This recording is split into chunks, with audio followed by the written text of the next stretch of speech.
Vous n'a pas arrangé les choses. 1 heure de retard, 1 heure pour trouver une place.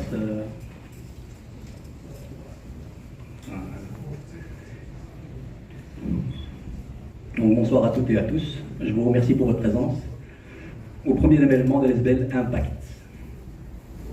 J'ai créé cette ASBL pour pouvoir mettre en lumière certaines causes qui me sont chères. Aujourd'hui, c'est aux mamans solo que j'ai voulu faire honneur, et ce, pour plusieurs raisons. Tout d'abord, dans notre pays, tout le monde croule sous la pression fiscale. Vous avez tous lu ou vu cette étude qui nous place au premier rang mondial au niveau de la taxation fiscale, au niveau du travail. Toute la fiscalité est adaptée à des foyers dits traditionnels. Imaginez ce que vivent les personnes qui vivent en seul. Quant au sujet des femmes, nous savons que nous avons encore beaucoup à faire, quelle que soit notre culture et quel que soit le regard que porte une partie de la société sur les mamans solo.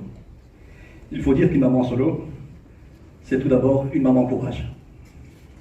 Si j'en parle avec autant de facilité, c'est parce que j'ai été moi-même papa solo. Et je sais combien c'est dur pour un homme, sincèrement, je doute que ce soit plus simple pour une femme. Enfin, porter ce combat, c'est aussi pour moi mettre un grand coup de pied au cliché. Je m'appelle Amine, j'ai 40 ans, j'ai grandi dans un quartier dit difficile et je suis féministe.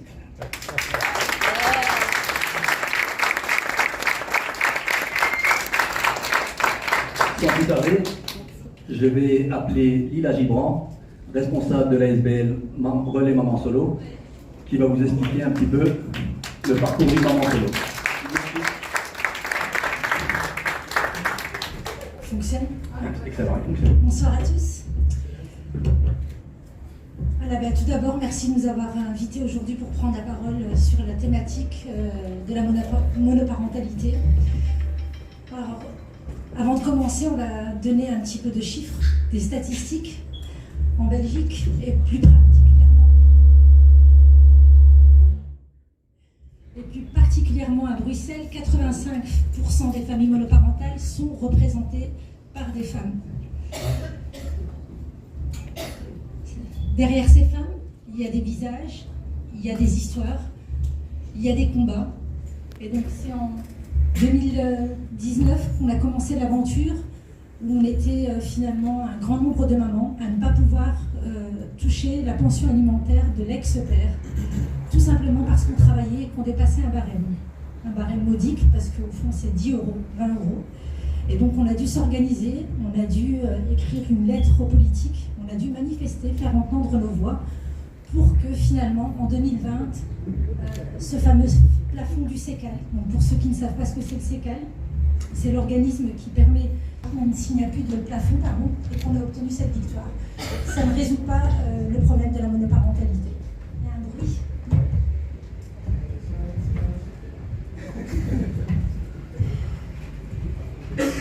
Le fait de percevoir la pension alimentaire ne résout pas le problème de l'éducation des enfants. Et ce qui est encore plus dommage, c'est qu'à l'heure actuelle, vous avez encore des parents, en l'occurrence des papas, qui arrivent à organiser l'insolvabilité pour ne pas payer aux enfants. Donc finalement, dans leur imaginaire, quand on divorce de la maman, on divorce des enfants, et donc on fait le mort, on pratique la politique de l'autruche et on décide de ne pas payer aux enfants. Alors le but de notre association, c'est finalement réunir la voix de toutes ces mères et de militer et de demander aux politiques des vraies mesures. Alors des mesures qui cadrent la réalité, aux vrais besoins de ces mamans. Et donc aujourd'hui, on a plusieurs finalement obstacles qui viennent empêcher ces mamans à réussir leur ascension sociale. L'association Angélique et moi, on travaille, on est représenté par énormément de mamans solo qui travaillent. Et on se rend compte que finalement, le travail n'est plus un rempart contre la pauvreté.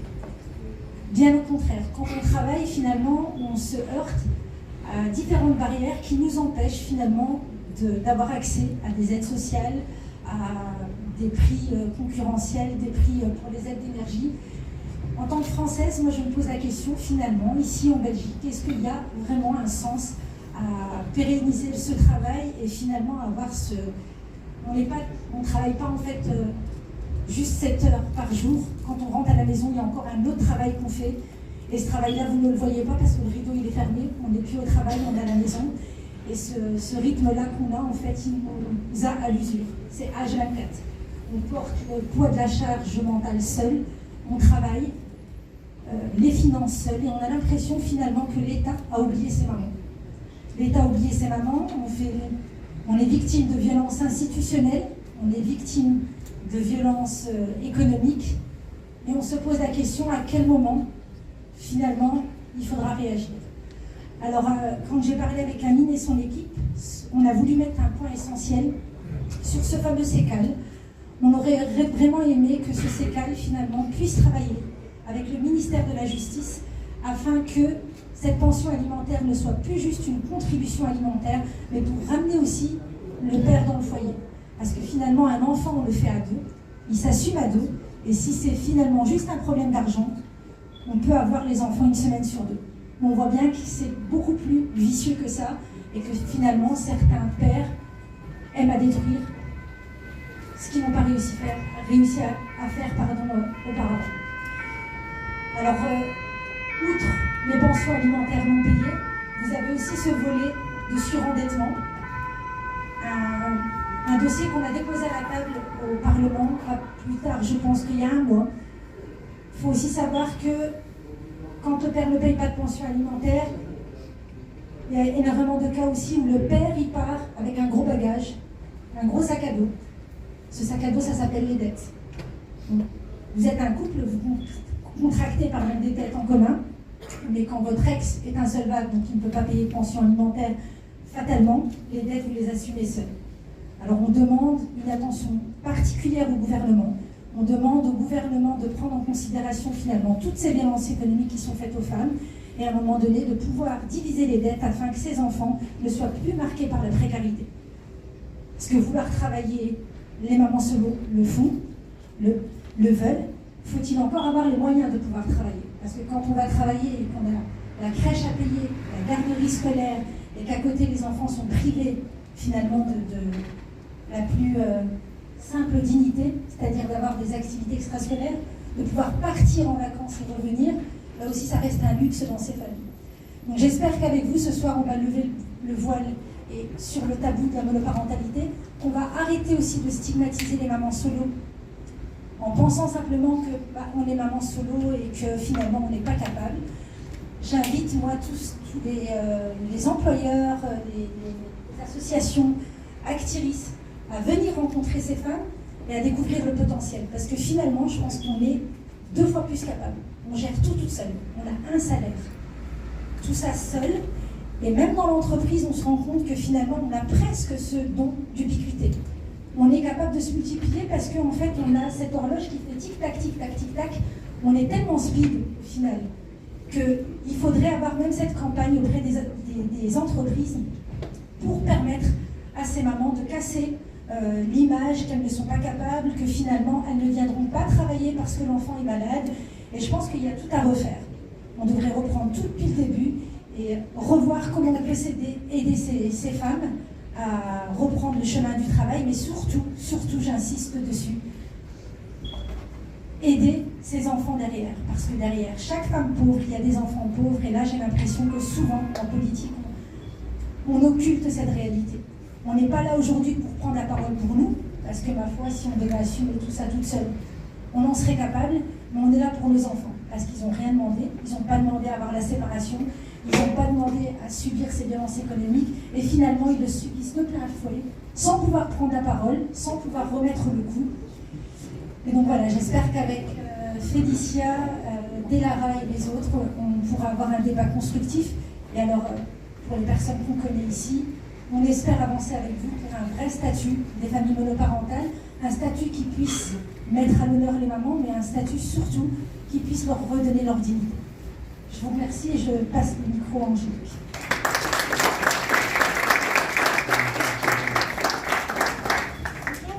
Moi je m'appelle Angélique, je m'excuse déjà, mais je ne suis pas très douée pour parler devant tout le monde.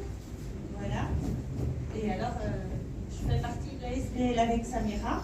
Je l'ai rejoint parce que je trouvais ça me prenait à cœur, les mamans toutes seules, comme moi aussi j'élève mes enfants toutes seules. Et alors dans la vie c'est compliqué quand on est toute seule. Et voilà. Je sais pas ce que je vais dire.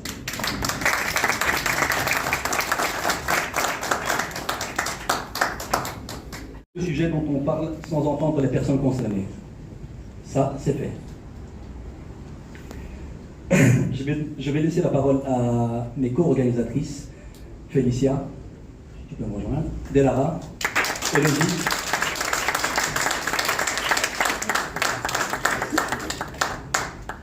Ne te fais pas désirer, Elodie. Ensuite, laissez-moi la parole à notre président David Estier, qui est ici, d'ailleurs je remercie pour sa présence, ainsi que Gaëtan Manguasse-Novel, Gloria, François Setman, j'ai pu voir David Weissman. Et voilà, je ne vais pas citer tout le monde, mais en tout cas, je vous remercie tous déjà pour votre présence. Voilà. Merci beaucoup, Amine. Bonsoir à tous, bonsoir à toutes. Merci d'être présents avec nous ce soir pour participer à la sensibilisation de cette thématique des familles monoparentales. On parle ici de près de 500 000 familles aujourd'hui en Belgique. Alors, vous l'aurez remarqué, la communication autour de cette soirée, c'est principalement axé autour de mamans solo. Loin de nous l'idée de vouloir exclure qui que ce soit. Je vous vois déjà crier attention, il y a aussi les papas solos, c'est vrai. Mais dans 86% des cas, c'est bien une maman qui est toujours en charge dans une famille monoparentale. Et donc, quand on observe ce chiffre, on se rend compte qu'il y a résolument un enjeu féministe dans tout ça. Alors, féministe, mais on doit bien vous avouer qu'on voit aussi un enjeu libéral. Libéral parce qu'on parle d'une proportion 10 fois plus élevée de familles monoparentales qui dépendent du CPS comparé aux autres familles, avec un taux de chômage 3 fois plus élevé pour les mamans solo que pour les autres mamans. Et je pense qu'on sera tous d'accord là-dessus. Permettre aux gens qui veulent travailler, de pouvoir travailler et d'en tirer un bénéfice, ça, c'est un enjeu résolument libéral. Notre président ne me contredira pas. Des leviers politiques existent, au niveau fédéral d'abord. Premièrement, avec une réforme du statut de garde d'enfant. Le métier a été récemment amélioré grâce au statut de salarié, mais il n'attire toujours pas les foules, et notamment à cause de l'aspect financier. Il est en effet légèrement sous-payé, et nous pensons qu'à même titre que tous les salaires minimums, il faut revaloriser ces salaires pour leur permettre de s'éloigner toujours plus des revenus que peuvent atteindre le chômage. Deuxièmement, et hier vous en avez déjà parlé, grâce à une réforme du SECAL, le service de créances alimentaires. On parle de près de 4 parents sur 10 qui ne reçoivent pas, ou de manière trop irrégulière, leur pension alimentaire. C'est pour le coup une réelle injustice et parfois même une violence économique, car le paiement de ces créances est utilisé comme un outil de chantage au sein des ex-couples. Déjà en 2019, la Cour des comptes avait signalé tout un tas de dysfonctionnements dans les procédures qui sont trop longues, trop complexes et trop souvent inabouties. Pourtant, il existe des réformes, et ça a été fait en France ou au Québec, pour permettre d'améliorer ces processus et surtout de ne plus passer automatiquement par la case justice, car on sait, la justice belge a franchement d'autres chats à fouetter. Enfin, une dernière clé se trouve dans un des grands totems du MR, et je parle ici de la fiscalité. Nous demandons ce soir que les pensions alimentaires puissent être défiscalisées à hauteur d'un certain montant, comme l'a fait par exemple Macron en France. Je vous remercie.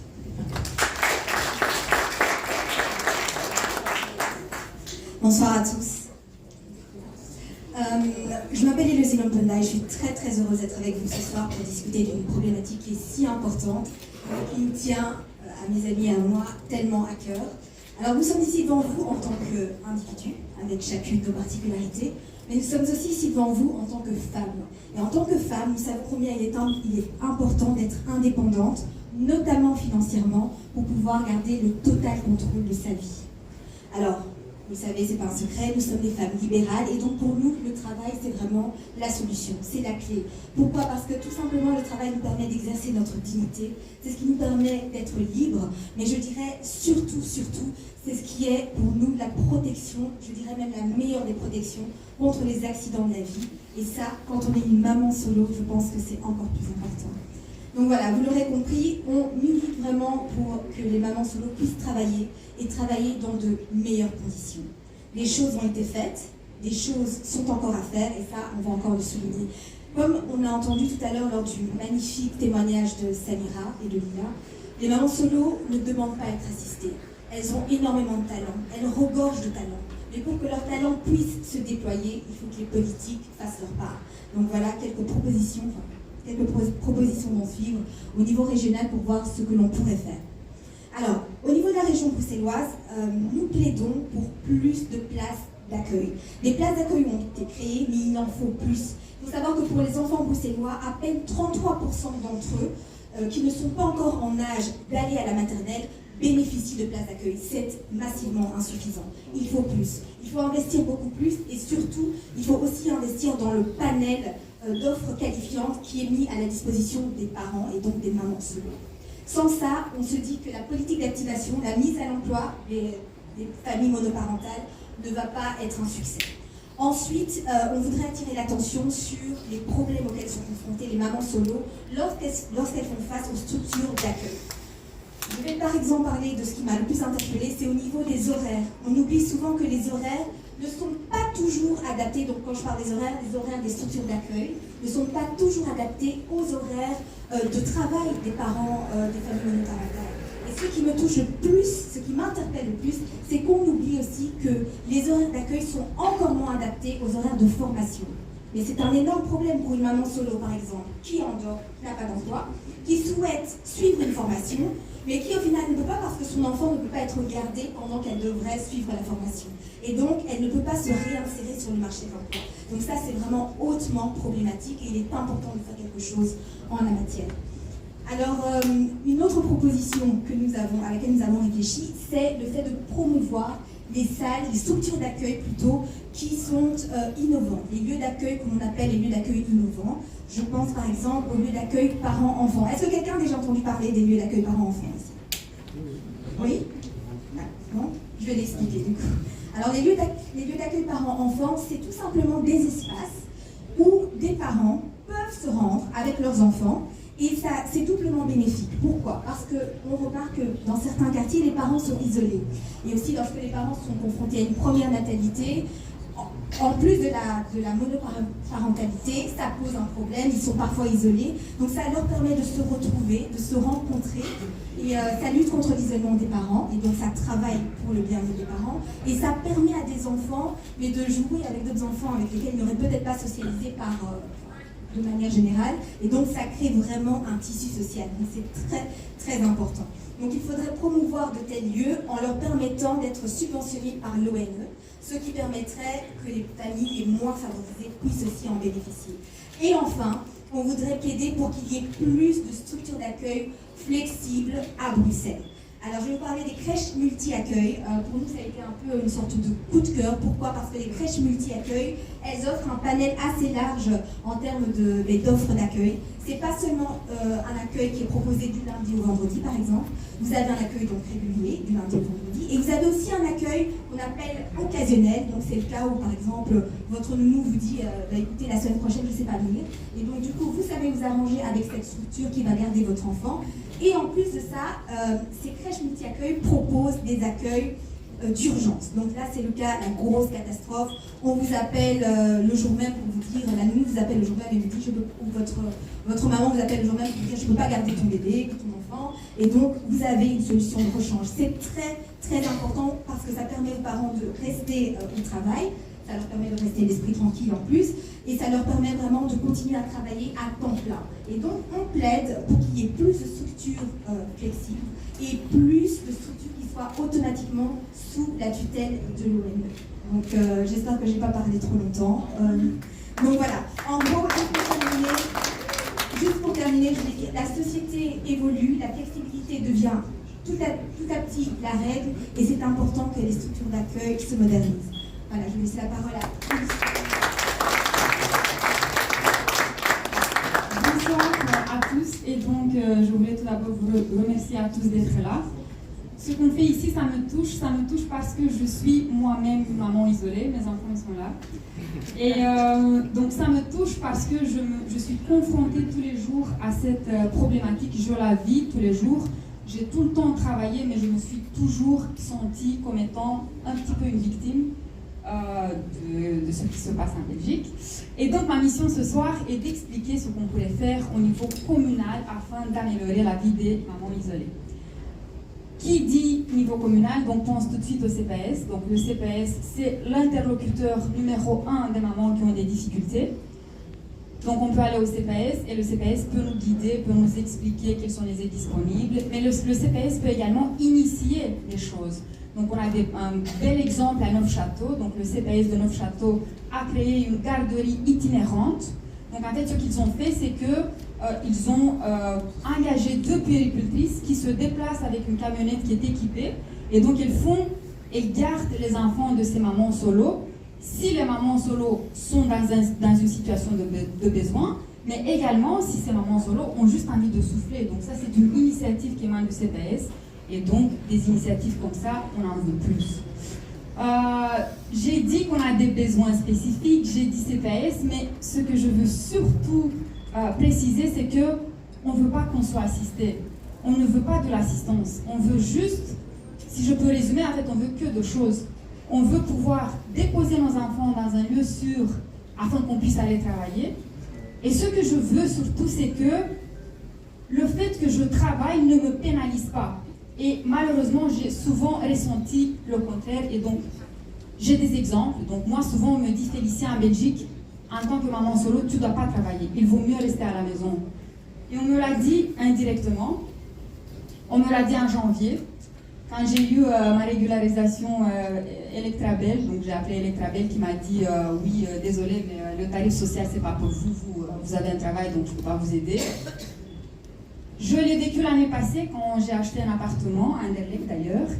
Et pendant 1 an, je n'ai pas su résider, je n'ai pas su habiter dans mon appartement. Pourquoi? Parce que j'avais des locataires qui ne voulaient pas quitter les lieux.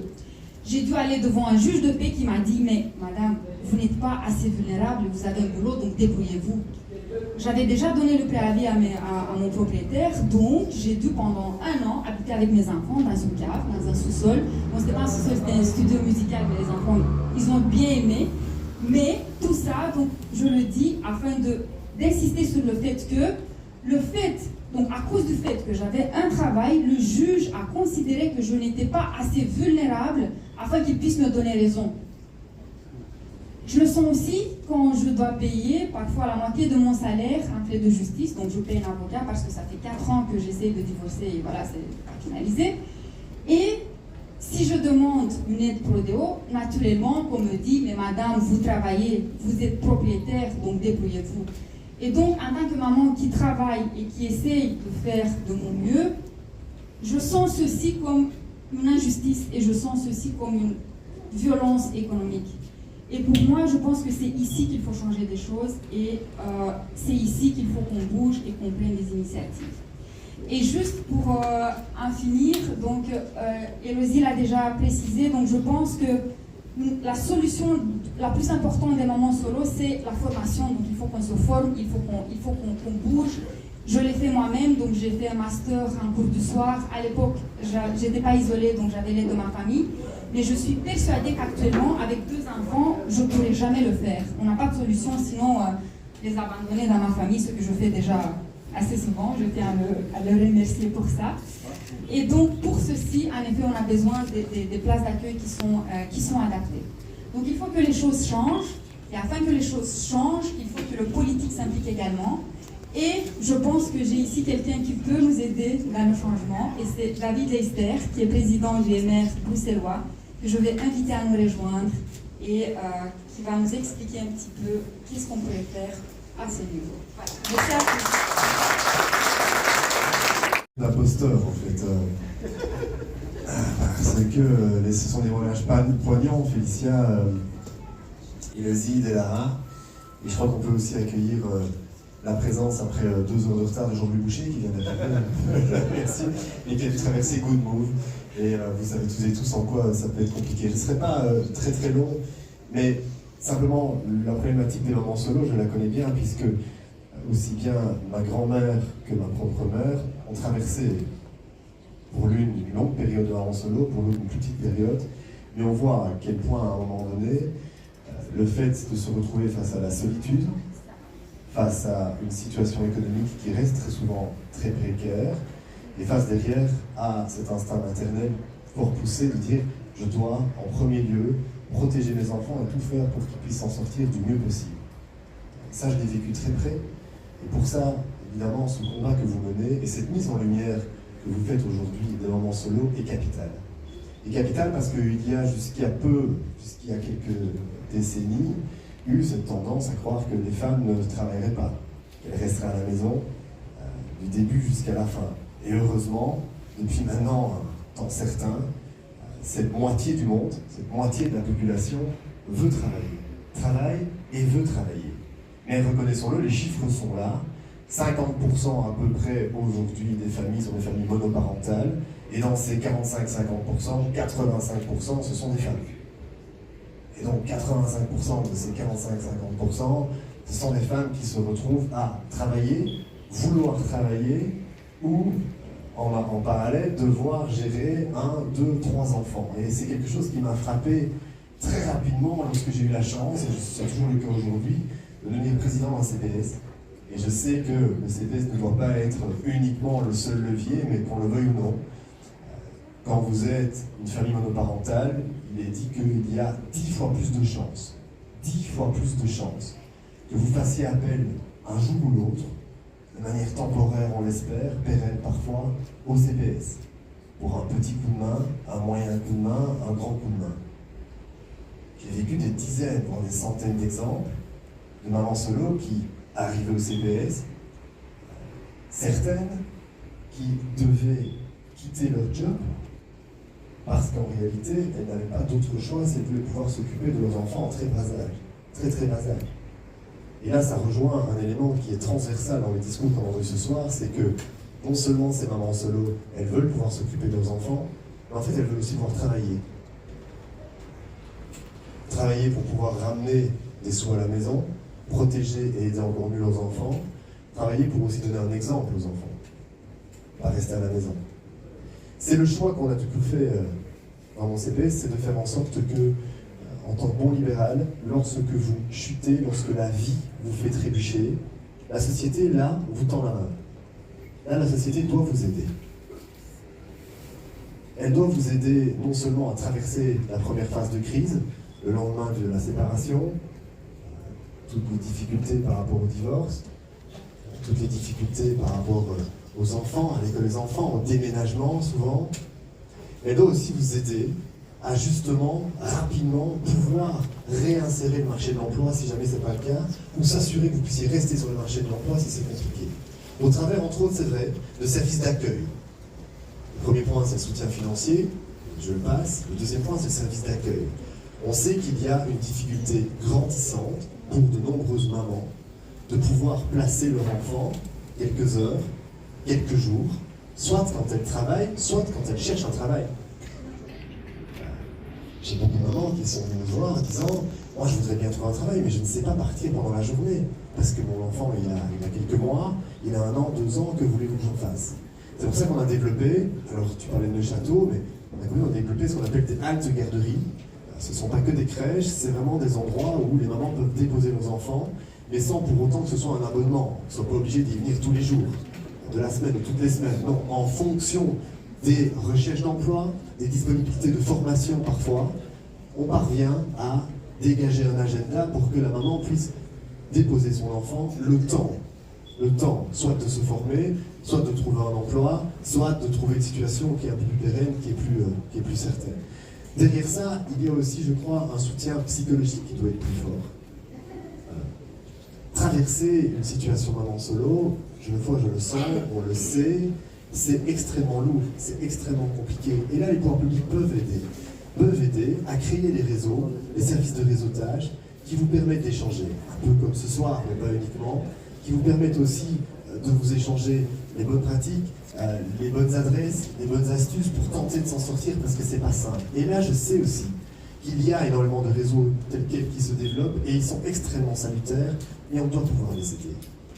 Et puis il y a, et tu nous en as souvent parlé, la problématique du sécal. Le nombre de fois où un maman travaille, s'occupe des enfants et le papa a abandonné. Paye pas de pension alimentaire. Et c'est vrai que le parcours pour faire en sorte que le papa paye cette pension alimentaire est parfois extrêmement long, extrêmement pénible, extrêmement coûteux. Le sécal a été créé à l'époque, c'était une initiative libérale, pour justement tenter de supplier ça.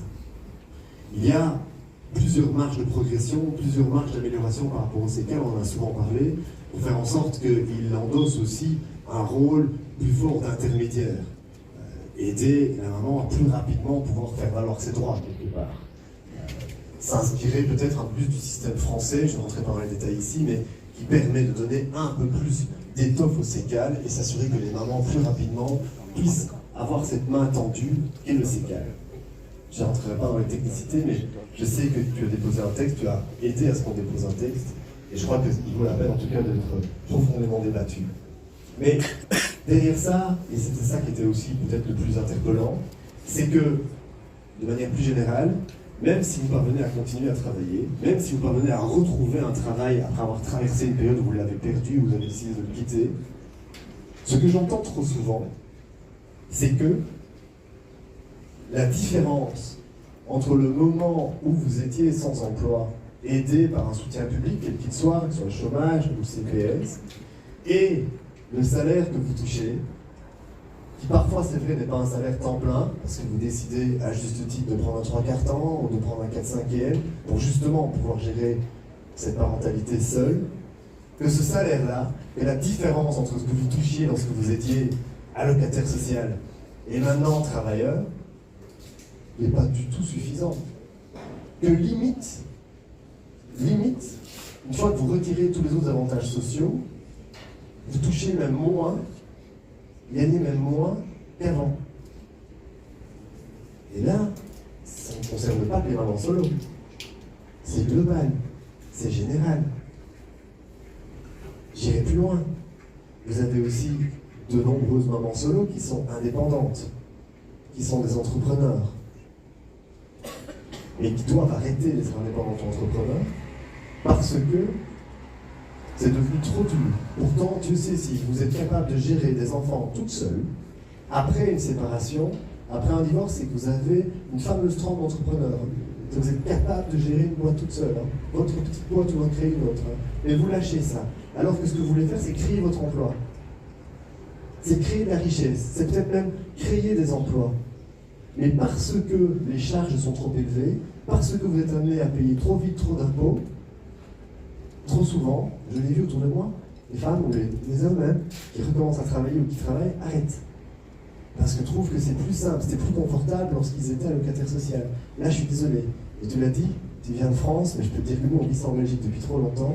Et nous, en tant que libéraux, ce que l'on défend et ce qu'on continuera à défendre, c'est, je suis désolé, mais il doit y avoir un écart qui est conséquent entre quelqu'un qui ne travaille pas et quelqu'un qui travaille. Point. Entre quelqu'un qui ne travaille pas et quelqu'un qui travaille. Je terminerai par cet exemple-là. Je suis désolé, c'est un exemple que je vais répéter quelques fois, parce qu'il m'a profondément marqué. Et il ne concerne pas les mamans solo, mais il concerne un peu ma maman à moi. C'est Julie qui m'accompagne ici, qui a été indépendante pendant 2 ans. Elle a travaillé tous les jours. J'ai rarement vu quelqu'un travailler aussi fort, aussi dur. Ça bouscule un couple aussi, quelqu'un qui est indépendant pendant 2 ans. Surtout quand l'autre fait de la politique. Et son entreprise cartonnait. Cartonne toujours. Mais malgré ça, vu la hauteur des charges qui s'abattent sur les entrepreneurs, entre autres, à un moment donné, s'est dit, mais moi je vais arrêter. C'est pas possible. Je ne veux pas continuer. C'est trop de boulot, c'est trop de sacrifices. Ça sert à rien. Et là, il y a un vrai souci. On a quelqu'un ici qui a investi de l'argent personnel, qui travaille, et qui en fin de compte dit, moi je vais arrêter. Alors que moi, comme président de CPS, tous les mois, j'octroie, à juste titre, parce que c'est la solidarité, et c'est bien, des montants, des allocations à des personnes qui ne travaillent pas. Beaucoup d'entre elles cherchent à travailler, je ne dis pas ça. Je ne fais pas une distinction, je dis juste, il y a quelque chose quelque part qui cloche. Vous avez quelqu'un qui travaille ardemment, qui a mis de ses propres fonds, qui a même créé l'emploi en engageant quelqu'un, mais qui à la fin de chaque mois ne sait pas suffisamment se payer. Et en parallèle, quelqu'un qui ne travaille pas et qui touche, pour le moment aujourd'hui au CPS, si vous êtes isolé au CPS, vous êtes, sans toute une série d'autres aides, à combien 1600 euros. 1600 euros. 1621 pour être précis. Et c'est très bien pour ceux qui y sont, et très certainement que c'est le coup de main nécessaire. Mais c'est un coup de main nécessaire, et c'est ça la vision libérale, qui doit être temporaire. Ça doit être temporaire. Vous devez traverser cette période d'allocation sociale durant la période la plus courte possible. En profiter pour pouvoir suivre une formation si c'est nécessaire, pour pouvoir trouver un emploi, le temps de trouver cet emploi. Mais à un moment donné, quand vous avez suivi cette formation, que vous avez cet emploi, que vous avez trouvé cet emploi, ou créé votre propre emploi, je suis désolé, mais la différence entre ce que vous gagnez quand vous travaillez vraiment et ce que vous touchiez quand vous ne travaillez pas doit être substantielle, doit être conséquente. C'est ça, défendre le travail. C'est ça, défendre la valeur du travail. C'est ça que lundi, par exemple, lors du 1er mai, ici à Molenbeek, Georges-Louis Boucher et tous les mandataires allons défendre. Quand on dit que l'on veut défendre la valeur du travail, c'est celle-là. C'est celle-là. C'est faire en sorte que oui, nous allons tendre la main à celles et ceux qui trébuchent sur une pierre dans leur parcours de vie. Et ça peut nous arriver à toutes et tous. Toutes et tous, on va tendre la main, un maximum, pour faire en sorte que cette chute soit la plus temporaire possible, la plus courte possible. Mais surtout, on doit continuer, nous libéraux, et croyez-moi, dans les coulisses, sur les plateaux télé, partout, on est les seuls à défendre ce point de vue-là.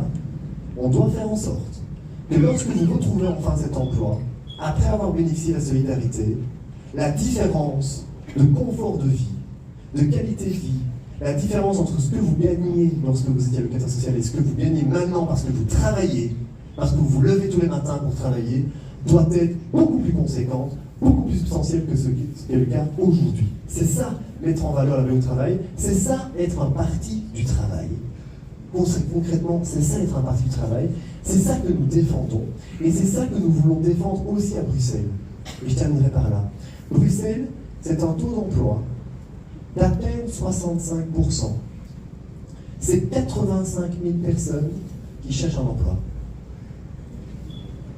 C'est 83 000 emplois pour lesquels on ne trouve pas de main, de cerveau, de profil.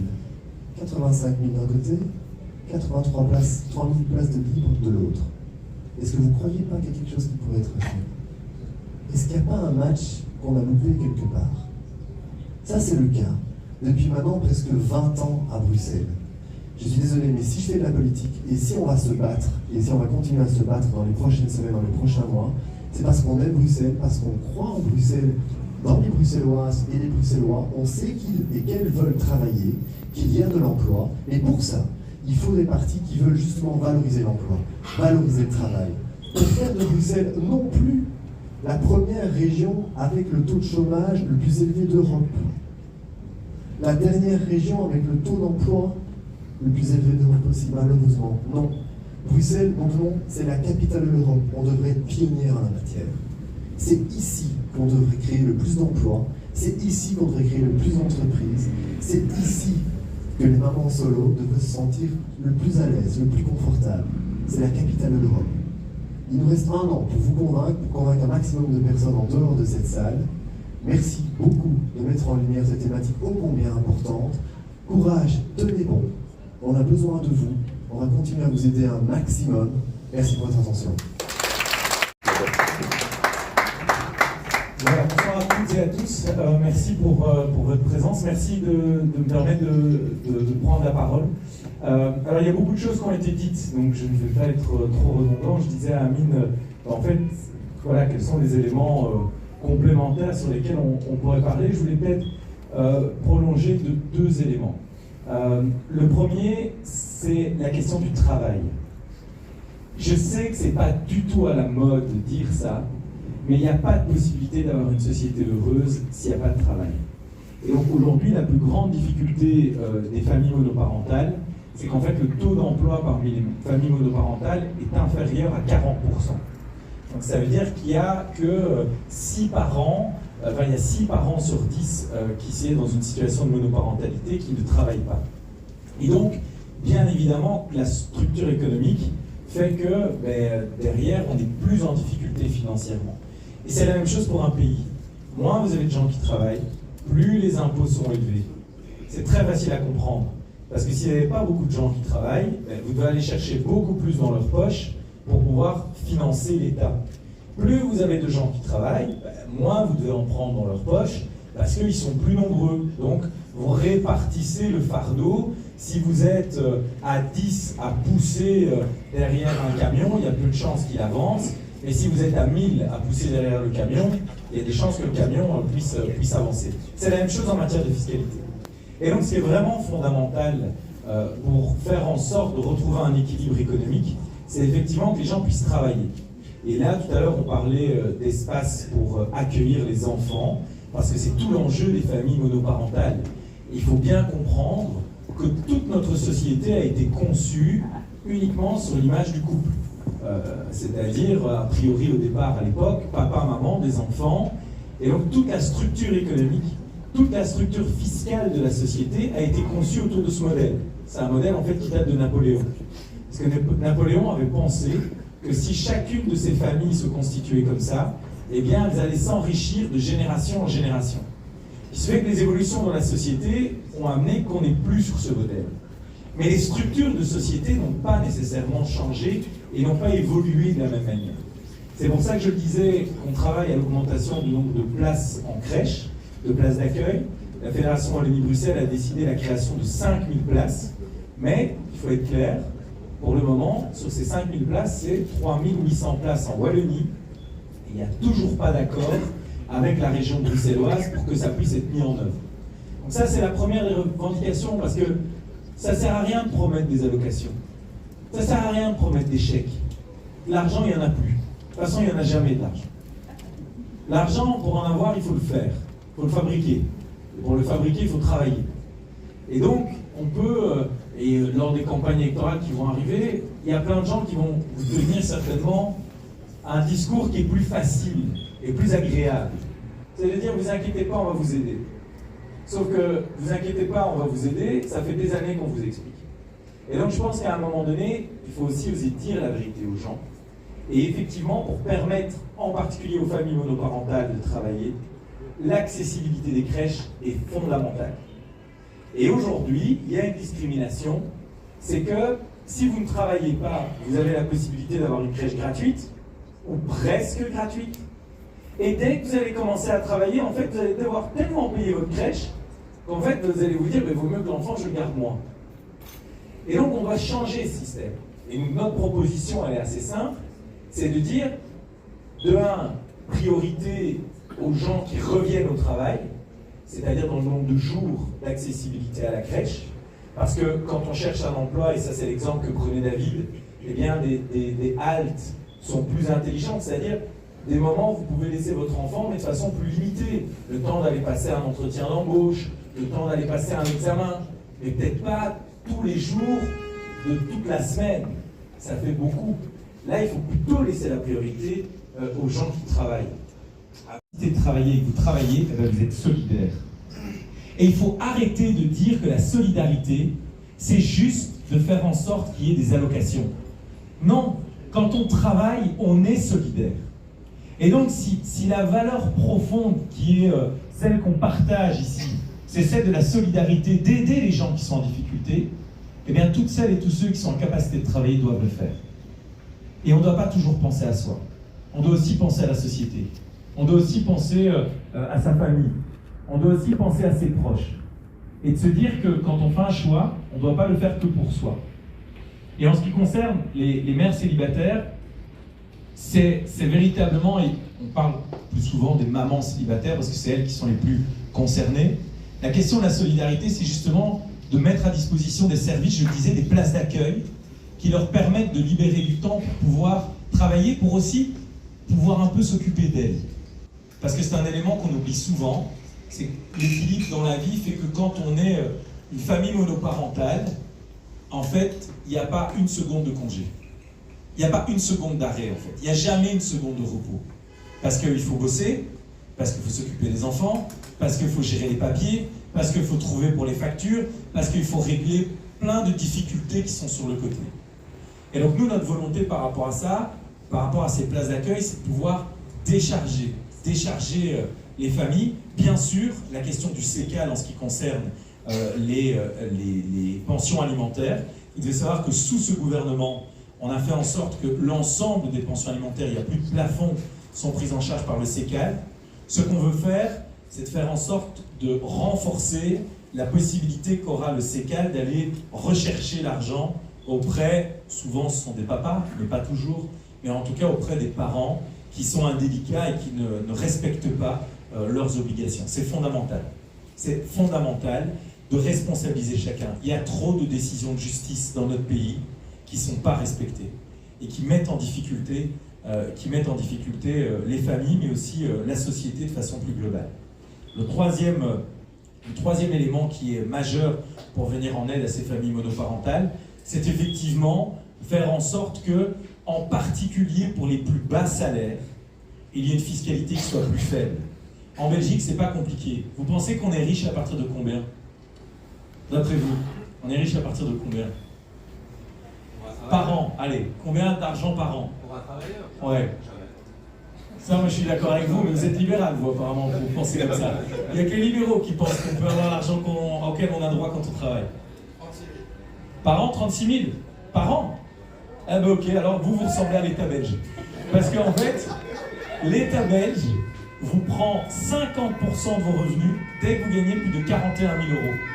Ça veut dire que si par exemple il y a des professeurs dans la salle, ben voilà, est-ce qu'un professeur est riche? Pourtant un professeur comme quasi l'ensemble des travailleurs. Donc vous devez savoir qu'aujourd'hui, près de 90% des travailleurs en Belgique payent la tranche à 50%. Et c'est le plus grand problème de l'impôt. C'est que pour payer 50% d'impôt en France, vous devez gagner 170 000 euros. En Allemagne, vous devez gagner 240 000 euros. En Belgique, à 41 000 euros, vous payez déjà 50%. Et donc, cherchez pas. Cherchez pas. Le problème, il est là. Mais, et je terminerai par là parce que je veux quand même être honnête, si vous avez des questions, je suis totalement disponible. Il faut aussi faire attention quand on fait des soirées comme celle-ci, de promettre plus de places en crèche, de promettre plus de services publics, mais de vous dire on va baisser les impôts. Il n'y a pas de formule magique. Donc je l'ai dit, pour baisser les impôts, il faut que plus de gens travaillent, mais il faut qu'on réfléchisse à la manière dont on dépense l'argent public. Aujourd'hui à Bruxelles, sur les 5-6 dernières années, on a augmenté de plus de 80% les subsides aux associations. Il y a des associations qui font un travail formidable. Il y en a d'autres, je ne sais pas ce qu'elles font. À part peut-être des campagnes électorales pour certains. On a, à Bruxelles, dépensé énormément d'argent pour rénover, faire des activités, dépenser des maisons de quartier. Moi, je vais être franc avec vous, et je sais que ce n'est pas populaire non plus, mais dans un quartier comme ici, on n'a pas plus besoin de table de ping-pong qu'à Woluwe ou ailleurs. Ce dont les gens ont besoin, c'est d'un enseignement de qualité, parce que c'est ça qui vous donne les outils pour prendre votre vie en main, et derrière, d'être récompensé pour son travail. Le problème, c'est qu'on dépense beaucoup d'argent public pour aller auprès des gens en disant « Regardez, on a fait quelque chose pour vous, hein. On a créé une maison de quartier, on a créé une association. » Ok, mais à un moment donné, il faut savoir à quoi tout ça va mener. Et donc, si c'est juste pour faire du racolage électoral, ça ne sert à rien. Et donc, moi, je vous le dis, je ne vous promets pas des choses, le paradis. Je vous promets la vie réelle, et la vie réelle, elle peut être formidable. Et la vie réelle, c'est que les politiques publiques doivent revenir aux éléments fondamentaux. Le premier élément fondamental d'une société, c'est l'enseignement. Le deuxième élément fondamental, c'est de récompenser le travail. Et le troisième élément qui est essentiel, c'est de permettre aux gens de faire des choix et qu'on respecte ces choix. Des choix qui sont parfois, d'ailleurs, pas toujours des choix, qui sont des situations qui sont imposées. Et ça, c'est le cas des mères célibataires dont on était en train de parler. Donc, c'est d'offrir des services publics qui permettent de respecter les choix de vie des individus. Mais vraiment, et ce sera mon dernier mot, sauf si vous me posez des questions, et je vous remercie encore une fois de m'écouter aussi attentivement, vraiment, je crois que au-delà de la question des mères célibataires, mais c'est une question qui touche profondément les mères célibataires, c'est que je pense que le premier objectif de ces personnes, c'est d'avoir des enfants qui ont une vie meilleure qu'elle. Et c'est pour ça que j'ai parlé de l'enseignement, et c'est pour ça que je voudrais conclure par là. Aujourd'hui, la meilleure politique sociale que l'on peut mener, c'est une politique qui permette d'avoir un enseignement de qualité pour tous les enfants. Et là, c'est un point qu'on n'a pas abordé ce soir, mais la difficulté de l'enseignement en Fédération Wallonie-Bruxelles, c'est en fait la reproduction sociale. C'est-à-dire qu'on a un niveau d'enseignement qui est très inégalitaire, où les enfants qui viennent des milieux socio-économiques les plus faibles vont reproduire le même schéma que leurs parents. Pour casser ça, c'est pas très compliqué, il y a quelques propositions, il y en a une qu'on a défendue d'ailleurs avec Gaëtan Malboiselot, qui vient d'être adoptée en commission du Sénat aujourd'hui, c'est abaisser l'obligation scolaire à 3 ans. Parce que quand vous êtes dans des familles où on ne peut pas nécessairement toujours vous aider dans votre scolarité, c'est fondamental que l'école le fasse, il faut que l'école le fasse le plus tôt possible. Le deuxième aspect, c'est d'avoir une école où, en 3e année primaire, vous savez lire, écrire et compter. Parce que si vous ne savez pas faire ça, ça ne sert à rien de faire des remédiations, de vous emmener plus loin. Aujourd'hui, en Fédération Wallonie-Bruxelles, 50% des enfants de moins de 15 ans ont déjà doublé une fois. 60% des étudiants en première année du supérieur échouent. Ça, c'est le plus grand scandale. Parce que je sais qu'on n'arrête pas de parler du prix des chaises au Parlement wallon, etc. Mais le plus grand scandale, c'est le gaspillage qu'on est en train de faire dans l'enseignement. Parce que c'est un gaspillage financier, mais c'est surtout un gaspillage humain. Parce qu'en fait, il y a toute une série d'échecs qu'on pourrait éviter. Il y a donner l'envie de réussir et de prendre sa vie en main, à côté duquel on est en train de passer. Et surtout, si vous regardez les statistiques scolaires, vous avez déjà le profil de la société de demain. Et donc vraiment, je vous le dis, si on revient à Bruxelles, notre priorité sera la question de l'enseignement. Parce que je pense que le plus beau cadeau qu'on puisse faire à une maman, et pour vous faire une confidence, je pense que c'est peut-être la plus grande satisfaction que j'ai par rapport à mon parcours, c'est de me dire que mes parents sont apaisés pour mon avenir. Ah ben, j'ai vraiment cette conviction que le plus beau cadeau qu'on peut faire à une maman, et une maman qui rame parce qu'elle est toute seule, c'est de faire en sorte que son gamin, son fils, sa fille arrivera à avoir une vie meilleure qu'elle. Et ça, sans enseignement, on n'y arrivera pas. Et donc, un message aussi aux plus jeunes, si vous voulez vous dire que vous faites un truc de bien, pensez juste à vos parents. Et je pense que la plus grande satisfaction qu'on peut donner à ses parents, c'est de se dire, papa, maman, faut plus t'occuper de moi, je sais me gérer. Ça va, j'ai réussi. Et ça, je pense que c'est vraiment l'objectif qu'on doit poursuivre. Et c'est véritablement, à mon sens, et au sens de ma formation politique, une société libérale. Une société libérale, c'est que réussir sa vie, je ne vous dis pas ce que c'est à vous de décider, mais l'école doit vous donner les moyens de réussir votre vie.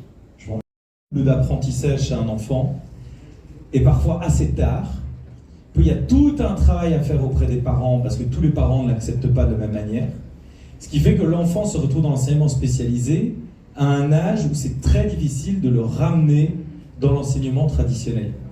Et donc ce qui est vraiment fondamental, et je reviens à la proposition d'abaisser l'obligation scolaire à 3 ans, pour que plus rapidement vous arrivez à déterminer un trouble, plus rapidement vous pouvez le prendre en charge adéquatement et vous donner des chances à l'enfant de pouvoir mieux vivre à ce trouble, voire le réduire. Et donc c'est vraiment fondamental dans ce que vous avez expliqué, avec au surplus, au niveau de l'enseignement spécialisé, la volonté effectivement, mais vous savez qu'il y a 3 types d'enfants dans ces enseignements, donc on ne peut pas appliquer les mêmes politiques, mais avec la volonté réelle de pouvoir, en tout cas pour une partie d'entre eux, les ramener vers un enseignement traditionnel. Aujourd'hui, il ne faut pas se cacher, pour certains, on considère que l'enseignement spécialisé, c'est le point d'arrivée et il ne se passera rien et on essaiera de pivoter comme ça. Donc il faut aussi de l'ambition par rapport à cela.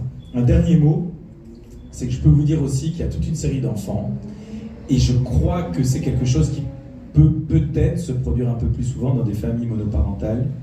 Il y a toute une série d'enfants qui se retrouvent en enseignement spécialisé qui en fait n'ont pas réellement de troubles. Moi-même, j'ai été, pas comme élève, mais j'y étais pendant un certain temps pour accompagner des éducateurs, etc., dans une école à Colfontaine. Et en fait, je me suis rendu compte, en discutant avec ces enfants, qu'il y en avait pas mal, qui n'étaient pas plus malins, mais en tout cas pas plus bêtes que moi.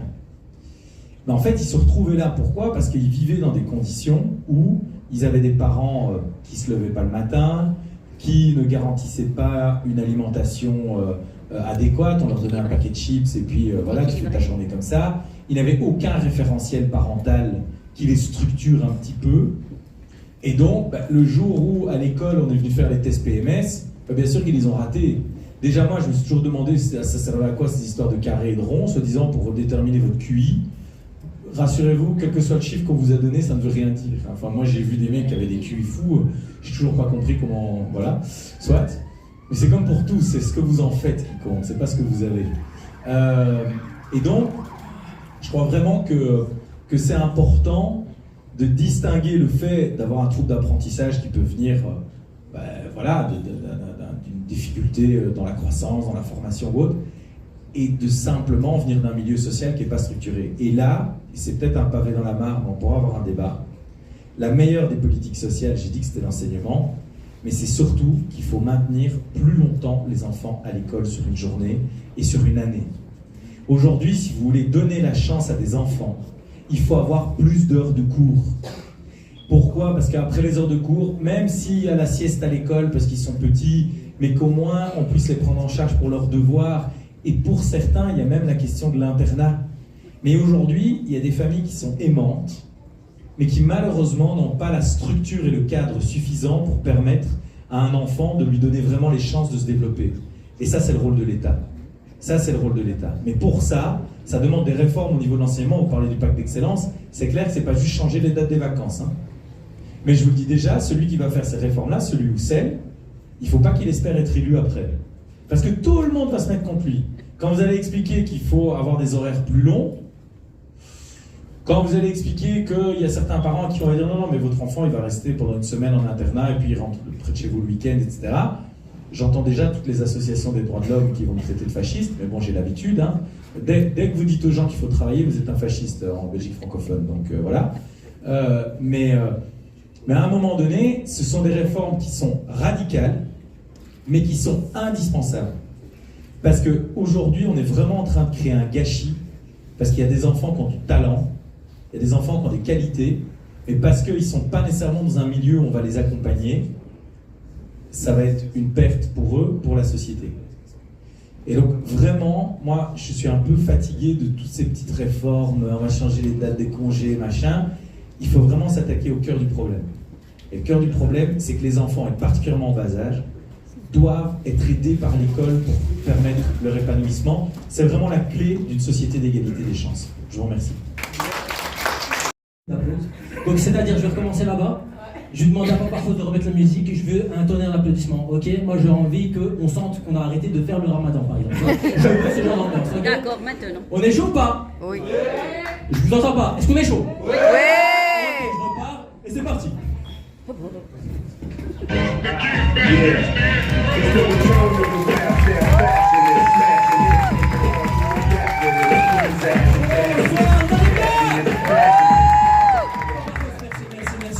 Bonsoir. Est-ce que vous allez bien? Je posais deux fois la question. Est-ce que vous allez bien? Oui. Ok. Par applaudissement, qui ne me connaît pas? Chacun son rythme, madame. Chacun son rythme. Il n'y a pas de souci par applaudissement. Mais c'est dommage pour vous. Mais c'est pas grave, je veux dire, on peut encore se rattraper. J'ai commencé à stand-up il y a 5 mois. Moi, je vous explique, dans le game, il y a déjà une musique qui parle de moi. Elle est dans Hercule d'ailleurs. C'est la naissance d'une étoile. Ça veut dire que là, je sais pas combien vous êtes, mais dans 5 ans, je remplis cette salle tous les jours. C'est une promesse. Bravo. C'est une promesse. Voilà. Pas super emballé. Mais du coup, je vais me présenter du coup, puisque personne ne me connaît, Yes. décidément. Je vais me présenter, je m'appelle Ilyas Feghighi. Voilà, c'est bien. Je m'attendais pas à plus, franchement, c'est de la gourmandise, merci. Non, je m'appelle Ilyas Feghighi. Alors Feghighi, je pense, vous avez compris, hein. Feghighi, c'est marocain. C'est marocain de fou. C'est de Figuig. Feghighi, exactement. C'est la On a gagné région la des culture Figues du ici ce Maroc. soir, c'est pas mal. Non, je suis marocain. Parce qu'il y a des gens, ils pensent que je suis italien. Quand ils disent mon nom, ils disent Feghighi. Non. On est plus sur de l'arabe que de l'arabiata. Rien à voir. Ok. Mais voilà, moi, comme je vous ai dit, je suis marocain. Je suis très fier de mes origines. Surtout depuis cette dernière Coupe du Monde. Je sais pas si vous l'avez regardé, cette Coupe du Monde.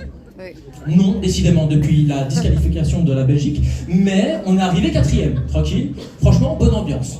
Je sais pas si vous connaissez la chanson de Drake, Start from the bottom, now we're here. Alors pour les Français, ça veut dire on a commencé en bas et maintenant on est là. Ok.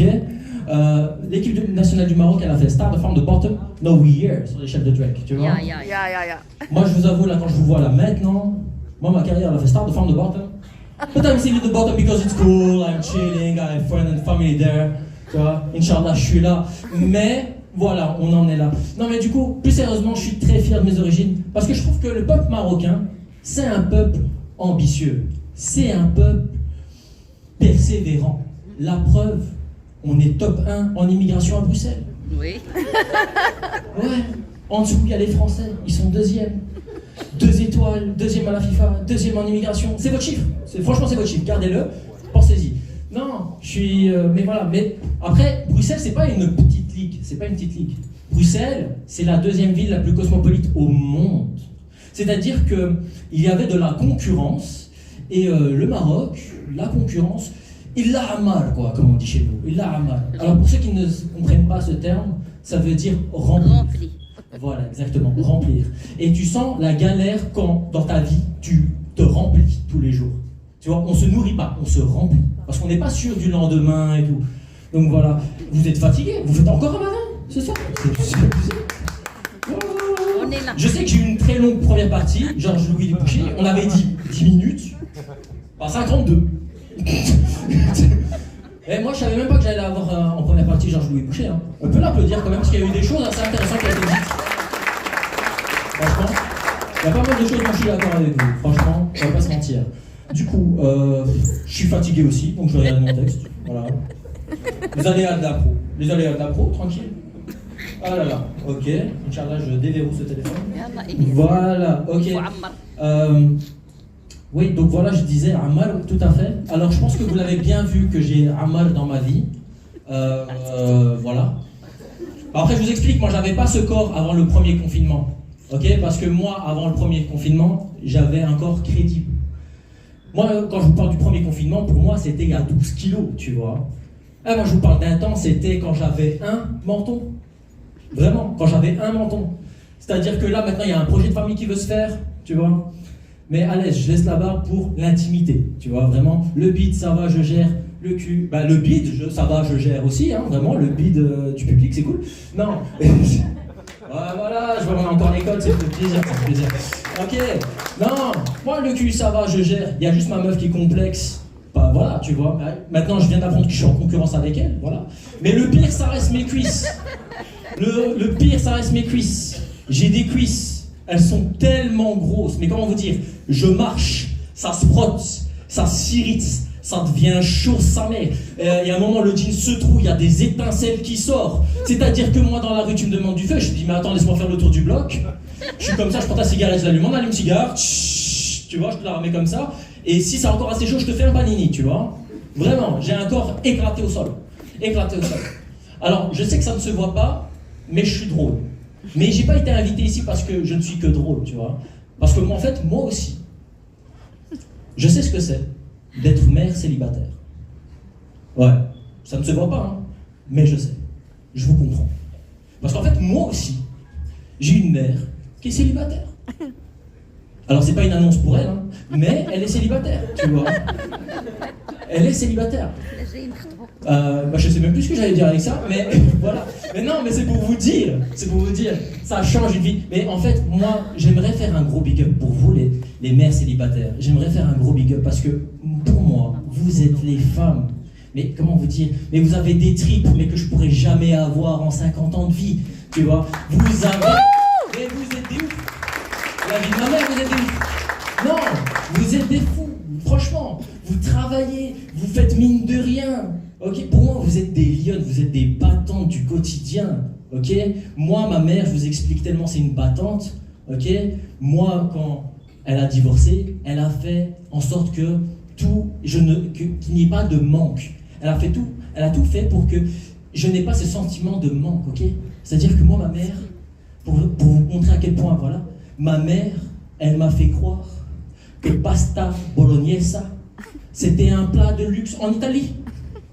Ouais, donc moi, pendant longtemps, je mangeais des pâtes bolognaises, je me suis dit, ouais, pas de luxe. J'ai appris, après, quand il fallait payer des factures, que quand tu manges des pâtes bolognaises chez toi, c'est que vraiment, t'attends la fin du mois, mais t'as envie que ce soit demain, mais pas dans 3 semaines, tu vois. Ah ouais, non, ma mère, c'est aussi quelqu'un qui est un peu dans le déni, c'est-à-dire que moi, ma mère, pour me faire plaisir et tout, pour faire en sorte que, voilà, on a une vie comme les autres, tu vois, elle me disait, pour ton anniversaire, je vais t'acheter la PlayStation 5.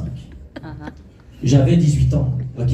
La PlayStation 5 n'existait pas, tu vois. Moi, je la regardais, moi, je savais au fond, moi, je la regarde, je lui dis, mais meuf, je t'ai vu pleurer pour les factures d'électricité et tu veux m'acheter une PlayStation 5, mais t'es folle, quoi, tu vois? Mais je prenais sur moi. Et après, moi, avec le temps, j'ai pris une certaine maturité aussi, c'est que je me suis dit, je peux pas me permettre, merci pour la force, mais je pouvais pas me permettre de faire des conneries. Parce que faire des conneries, c'est créer des emmerdes financières auprès de ma mère, c'est de l'énergie pour ma mère. Donc moi, en fait, l'année du divorce, je suis passé enfant perturbateur et violent à élève d'honneur. J'avais 8 ans, hein, je vous jure. Je suis passé vraiment... Ah, merci. Non, je vous jure, je me suis dit, je vais lui éviter toutes les emmerdes. Je vais être ça, je vais être carré, tu vois. Parce qu'en fait, j'ai pas envie qu'elle ait des angoisses. Parce que ma mère, quand elle a des angoisses, elle fait peur. Ok? Elle fait peur. Moi, j'évite d'avoir peur à la maison. Je sais pas si c'est votre objectif d'éviter d'avoir peur, mais moi, j'ai peur. Ok? Je vais vous raconter une anecdote. Moi, j'ai fait mes études en secondaire à Bracops. Pour ceux qui ne savent pas, Bracops, c'est à Anderlecht, peut-être Saint-Guidon. Ok? Et en fait, moi, ce jour-là, je dis à ma mère, à l'ancienne, je dis à maman, le matin, je dis, je serai là à 17h à la maison. Ok? Parce que je n'ai pas les SMS, même les call me, je les avais plus. Vous vous rappelez des call me? Non, vous étiez encore assez bien pour ne pas les avoir. Ok, décidément, on n'est pas ensemble trop. Mais non, c'est pour vous dire, moi j'avais plus de call me tout. Donc moi, à l'ancienne, je pars, je dis je serai là à 17h, ok? À 17h. Donc moi, en fait, c'est simple, je termine à 4h. C'est quoi le trajet? Il est simple, je termine à 4h, je prends le métro à Saint-Guidon, j'arrive jusqu'à Bécante, je prends le bus, ok? Je prends le bus, simple, 45 minutes de trajet, simple. Ok? Ce jour-là, je termine à 4h. Je prends le métro, j'arrive à Saint-Guidon. À Saint-Guidon, je vais à Bécante, ok? Pour ceux qui ne savent pas ce que c'est Bécante, restez ignorants par rapport à ce sujet, il n'y a rien à faire là-bas. Je vous jure, si vous n'habitez pas là-bas, il n'y a rien à faire, ok? Donc moi j'arrive à Bécante, je suis dans l'escalator, ok? Dans l'escalator, je vous jure que c'est vrai, c'est pas une blague. Je suis dans l'escalator, je monte, il y a un mec à droite, lunettes, casquette, super baraque, et moi j'ai 16 ans, ok? Il est là, il me dit, directement après l'escalator, vous vous mettez contre le mur, c'est un contrôle de police. Dans l'escalator, tu vois. C'est mon tout premier contrôle de police, et c'est dans l'escalator. Et moi, j'ai peur de ma mère, donc du coup, moi, je regarde ma montre, je fais non. Et puis, qu'est-ce qui se passe? Tu sais, à la fin de l'escalator, il me met contre le mur, tu vois, à Bécante. Et là, je vois beaucoup de gens comme moi. Des gens beaux, ok? Et je suis là, contrôle de police. Qu'est-ce qui se passe? Il y a un autre collègue qui arrive. Il me dit, contrôle d'identité, passez-moi votre carte d'identité. Je lui dis, écoutez, monsieur, je veux bien collaborer avec vous si vous appelez ma mère à la fin du contrôle. Et je lui ai tenu le regard, tu vois. Il m'a fait, ok, qu'est-ce qui se passe? Je passe ma carte d'identité, ça se passe bien. Il me dit, votre casier est vierge. Je fais, wow, tu m'apprends un truc. Après, il enchaîne, il me dit, qu'est-ce qu'il y a dans votre sac? Moi, dans ma tête, je me dis, frère, j'ai 16 ans, on est vendredi, il est 4h, tu crois que j'ai été où? Tu vois? Mais c'est vrai que j'avais des trucs chelous dans mon sac. Parce que je vous avoue, moi, dans ma scolarité, quand j'avais 16 ans, j'aimais bien avoir des craies parce qu'en cours de maths, alors c'est vrai que je suis nul en maths maintenant, j'aurais dû réfléchir, vous avez raison, mais j'aimais bien m'amuser avec des craies dans la classe. Bref. Et donc moi, sur le moment, je me suis dit, je vais être transparent comme ça, on ne perd pas de temps. Donc je lui ai dit, écoutez, monsieur, si vous ouvrez cette tirette-là, il y a des craies, ok? Quand vous ouvrez, il y a... J'ai pas de farde, j'ai que des feuilles volantes et j'ai un contrôle, j'ai eu 3 sur 15, ok? Et j'ai un journal de classe, il n'est pas en ordre depuis 3 mois. Le mec, il regarde, il fait, mais putain, mais il avait raison, il me dit la vérité, cet individu. Et puis, il enchaîne, et même, il regarde mon contrôle, il fait 3 sur 15, il me fait, ouais, non, j'aurais pas dit ça, moi, t'abuses, tu vois? Et moi, j'ai été vexé parce que je me suis dit, venant d'un agent de police, me dire ça, non, même à 16 ans, j'étais vexé, bref. Et ce qui s'est passé, c'est qu'après, faire du contrôle de police, il est là, il me dit, écoutez, vous pouvez rentrer chez vous. Je lui dis, non. Vous devez faire un appel à ma mère. Et je vous jure qu'il l'appelle. Donc il appelle, il compose le numéro de ma mère, il appelle ma mère, il fait « Bonjour Madame Figuigui, suis-je bien avec Madame Figuigui ?» Ma mère, et puis d'un seul coup il fait « Oups, pardon, Madame Bakali, oui effectivement, je ne savais pas, ok, ça a changé. D'accord, est-ce que vous êtes bien la mère de Ilias Figuigui ?» Il fait « D'accord, c'est juste pour vous dire que votre fils, oui, c'est l'agent Janssens, oui. Agent de police, oui. C'est juste pour vous dire que, oui, je sais déjà qu'il est 17h15, je sais qu'il n'est pas encore entré, il est 17h15. Il fait, mais c'est parce que c'est pour simplement vous dire qu'il y a eu un contrôle de police et que je sais qu'il sera en retard, forcément, puisqu'il est déjà 17h15. Et puis il raccroche soudainement et il fait, tu sais quoi, prends le bus, je te jure qu'elle fait peur, tu as raison. Et c'est tout pour moi, merci beaucoup pour m'avoir écouté.